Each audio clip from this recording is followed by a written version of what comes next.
Hello mga sangkay! Welcome back to my channel. Ito po muling yung sangkay sa Sangkay Loans muling nagbabalik. Kumusta? Kumusta kayong lahat? Sana nasa maayos na kalagay ng lahat. Pa dito sa Pilipinas or sa mga nasa ibang bansa, dobling ingat tayo, no? So mega love shoutout sa inyong lahat.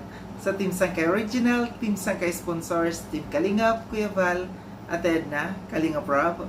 Sa lahat ng aking mga followers, supporters, and subscribers, sa mga lolos, lolas, FWs, and PWDs. Mega love shoutout sa inyong lahat, and of course, I love you all. Ayan. Mega love shoutout also kay Roel and Rachel. Sa Team Trulala, salamat sa pag-support sa akin. Sa Team Kalingap, Kalingap Partners, Team Kaliwat, yung grupo ko po. At sa lahat ng aking mga sponsors, kay Tita Bing, ang kanyang YouTube channel ay Horbin TV Vlog. Subscribe po natin. Ang tita kong Vayot, si Tita Mina Jaramillo ng California. At ang pinaka-gorgeous sa lahat, si Mamita ng San Diego, California.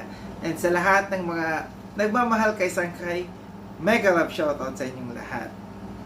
Ngayong araw na ito mga Sangkay, pag-usapan natin, yung nandiyan dyan sa thumbnail ko po, na isang sikat na vlogger na sa ngayon ay kasalukuyang humaharap ng nasa critical condition sa ngayon.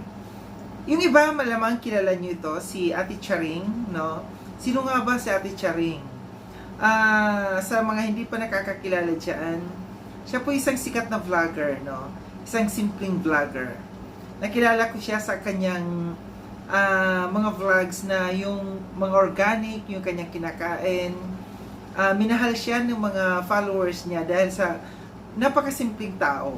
No, walang kaik-ikan, walang may kung anumang kaartihan, pagka kumain siya, nagkakamay, yung bahay nila sa bukid, wala siyang pakialam kung yan ay magulo, kung anong itsura ng kanyang bahay. So ipinakita niya kung sino nga ba ang si Ate Charing, no? Nasubaybayan ko siya. Nag-start siya mag-vlog nung siya ay nasa South Korea.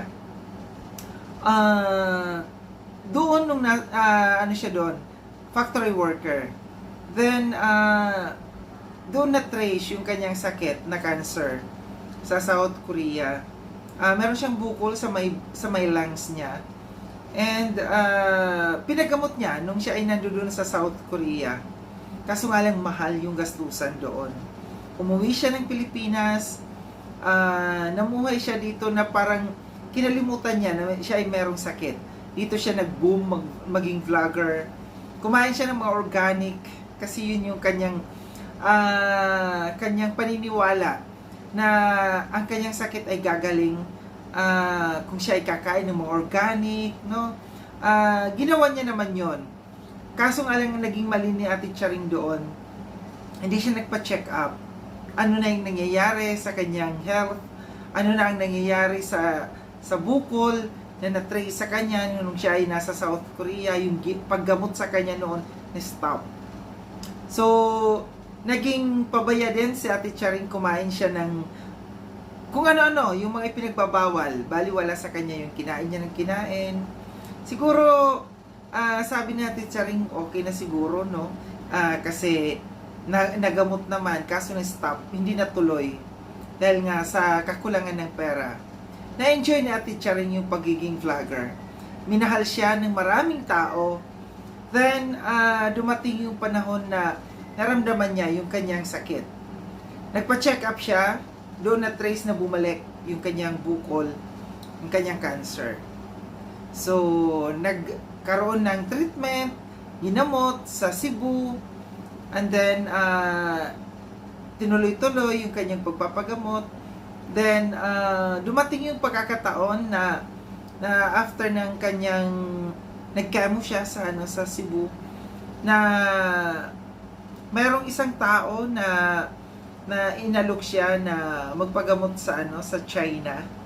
Pagamot doon, sabi mga herbal, ang sabi ang gamutan doon. Sabi magaling daw talaga doon sa China yung hospital na yon, saka yung mga doktor na yon. Naging nagkaroon ng ng mga side effects si Ate Charing nung siya ay nasa China, then nakauwi siya dito sa Pilipinas. Then sa ngayon si Ate Charing ay nasa ICU, nasa critical yung kanyang condition. Hindi natin alam kung anong mangyayari kay Ate Charing. Ito yung lessons learned sa atin dito, na habang tayo'y malakas, wag natin pabayaan yung ating sarili, no? Si Ate Charing na napakabuting tao. Masasabi kong napakabuti niyang tao kasi minahal niya, inuna niya yung pamilya niya. Minahal niya ng sobra yung pamilya niya. Tinulungan niya yung kanyang pamilya sa pamamagitan ng kanyang pagva-vlog. Yung kinikita niya, talagang ibinuhos niya doon sa kanyang pamilya. Kasi mahirap lang yung kanilang pamilya, no? Nagkaroon ng mga properties, ari-arian si Ate Charing, and may mga nag-sponsor sa kanya, tumutulong sa kay Ate Charing. Kaso nga lang sa ngayon, kasi nung napunta siya ng China, almost milyon ang ginastos niya. Nagkandautang sa Ate Charing, mapagamot niya lamang yung sarili niya. Then sa ngayon, yung property na ibinigay sa kanya, na pinagawa niya yung lupa, and then pinagawa niya ng bahay, sa ngayon ibinebenta niya kasi nga sobrang laki yung pangangailangan ng gastusin ni Ate Charing dahil nasa ICU siya. Isa rin sa mga lessons learned sa atin dito, na habang tayo'y malakas mag-ipon ng mag-ipon, dahil hindi natin alam pagdating ng panahon kung anong mangyayari sa buhay natin. Lalo't lalo na tayo ng mga vloggers, para tayong mga artista. Kumbaga wither lamang yan. Ang mga artista, sikat lamang kung sila ay may pelikula. Sikat sila habang sila ay bata. Tayong mga vloggers, sikat lamang tayo kung tayo ay may mga viewers.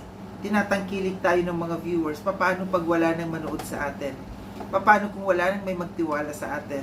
Paano kung maging laos na tayo? No, ito yung sinasabi ko na habang meron tayong kakayanan na mag-ipon tayo. Dahil hindi natin alam ang buhay, ang panahon, kung anong mangyayari sa atin. Si Ate Charing, ang pamilya natin Charing sa ngayon ay humihingi ng donations, humihingi ng tulong financial dahil nasa ICU siya sa ngayon. Alam natin na yung pagka nasa ICU, ang laki ng binabayaran per day, no? Humingi siya ng dasal, tulong, financial. Siguro para sa akin, tayo, mga viewers ko, mga supporters ko, ang maitutulong natin dito, dasal, panalangin sa kay Ate Charing na sana madugtungan pa ang buhay natin Charing. Sana makalagpas dito si Ate Charing sa kanyang pinagdadaanan sa ngayon. Yung sitwasyon niya sa ngayon na hindi maganda, sana ipagdasal natin siya. Sa lahat ng mga nakakakilala kay Ate Charing, naging rin ito sa Ate Charing sa akin. Minsan nagka-chat na kami nito, no? Masasabi kong mabait na tao talaga siya. Nagkaroon kami ng pagkakataon na magka-chat dahil yung naging ex ko dati, naging ex din dati Charing. Alam niya kung sino yan, no? Yung babaeng nagpatulfo sa akin, siya yung naging una, naging ex ni Ate Charing. Kaya ako siya nakilala, yung babae na yon, dahil sa kay Ate Charing. So yun lang, ito lang yung aking reaction, no, na sana tulungan natin, ipagdasal sa Ate Charing na sana makasurvive siya sa kanyang pinagdadaanan sa ngayon. Maraming salamat mga sangkay, no, sa panonood. Sa mga hindi pa nakapag-subscribe kay Sangkay Lon, subscribe nyo na po ako. Click yung notification bell para updated kayo sa lahat ng mga videos na aking gagawin. Like and share itong video na ito mga sangkay. Kita-kits tayo ulit sa susunod na video na aking gagawin. Ingat kayo sa ang dako ng mundo ba kayo naroroon. Paalam na mga sangkay. Paalam.